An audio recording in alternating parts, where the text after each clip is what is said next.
Hi, I'm Silent Dark, and welcome to my Mage College, the Mage College of Saranthral. The first stop you get when you come up the entrance stairs is the tavern, the Unending Nebuchadnezzar. In here you can see where many of the students of the Mage College would come for a night of revelry and general drinking.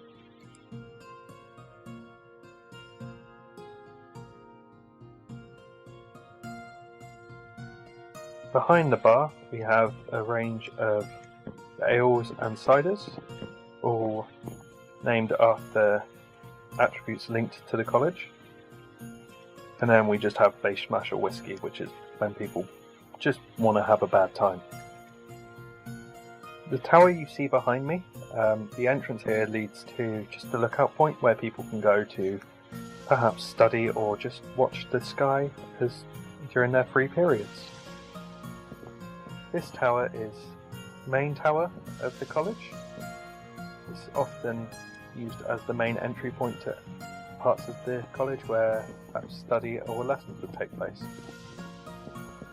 In the tower lobby you can see below a demon pit, which is where the mages would summon in evil demons from other realms.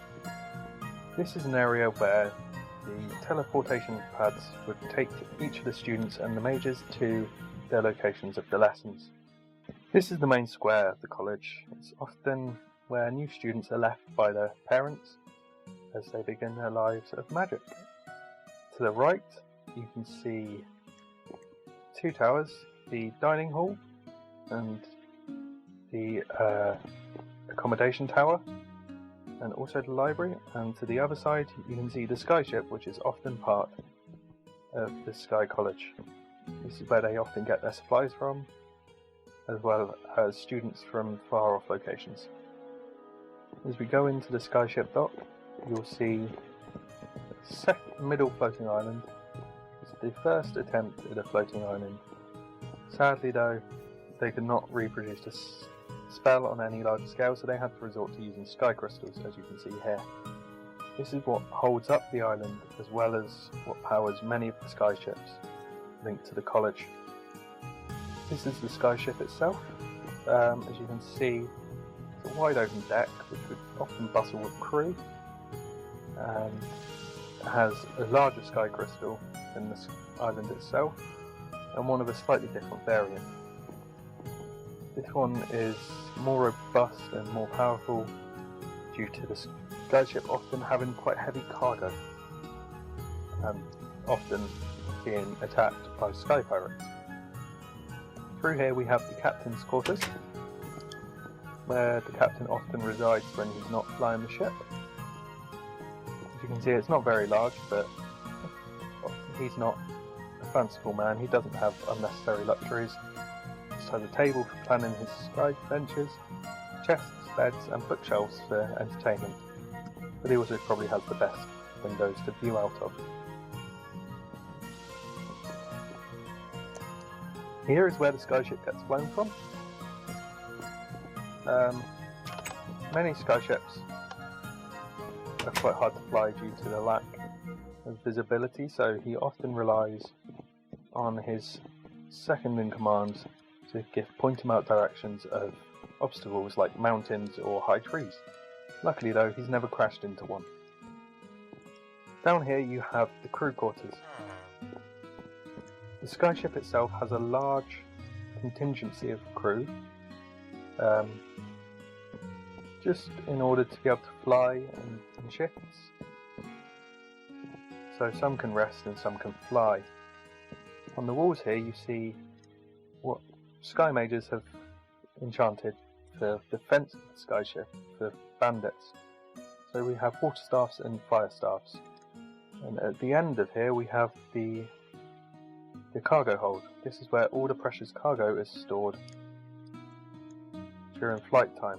Some of the crew are a little shady, trying to perhaps escape from desperate deeds that they have done in the past. There's one more layer to the skyship, and that is the further cargo hold, where perhaps the less important cargo is stored, where there's not often any valuables stored here. As well as the cargo hold, the brig is stored down here as well.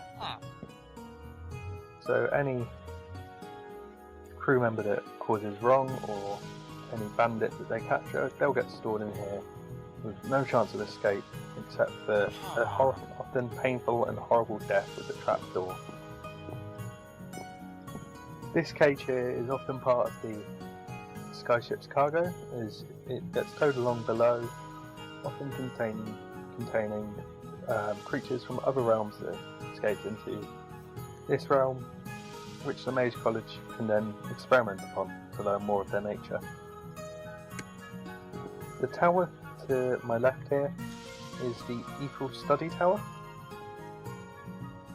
Sadly, it is closed off at this current time due to a demon infection. The mages are working hard on clearing that, but they haven't really succeeded too far at this current time. It just goes to show what happens if you don't take the necessary precautions and study in other realms. This is the food hall. This is where the students would come to eat their dinners, and it also acts as a communal area for them all. In the back here we also have the kitchen, where some magical servants would often prepare the food, but in some cases the students would also have to prepare their own. This table shows a map of the surrounding land, and at the back here, just behind the bookcase, is a staircase that leads up to the Sky Tower.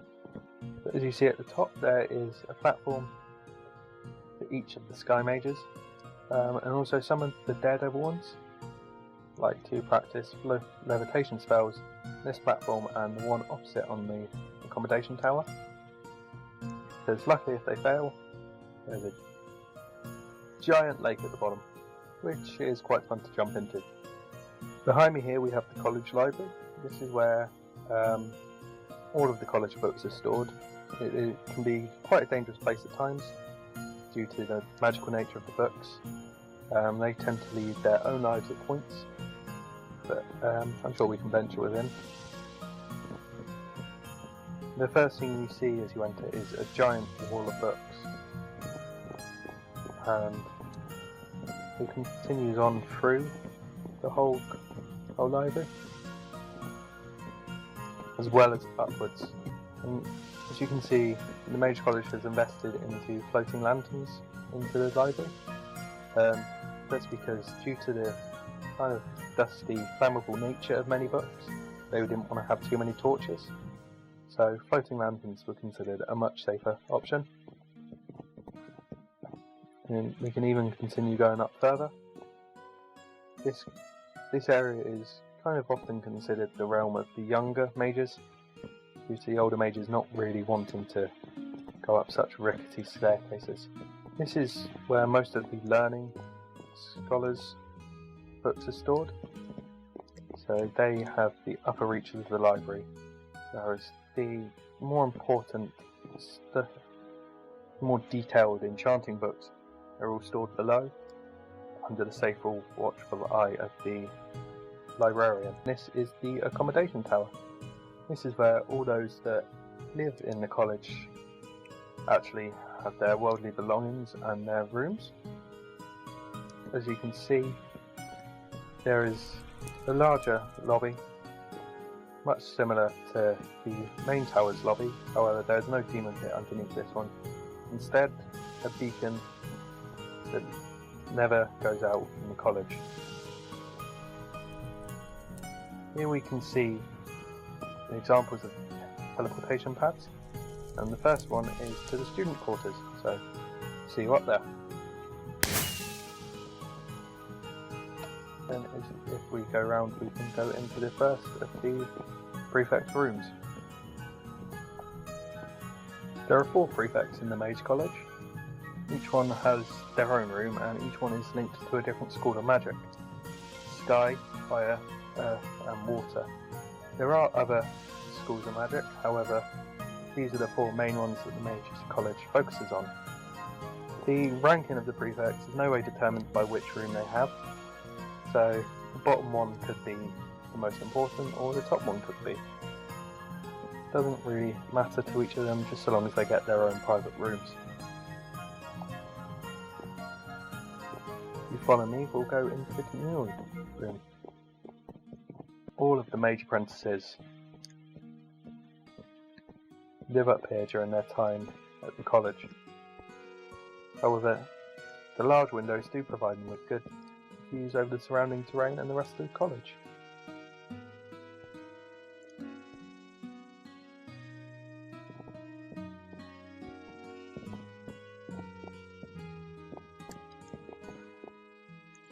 Now it's back down to the lobby to show you the council quarters. So, see you in the lobby. This is the teleportation pad to the council quarters.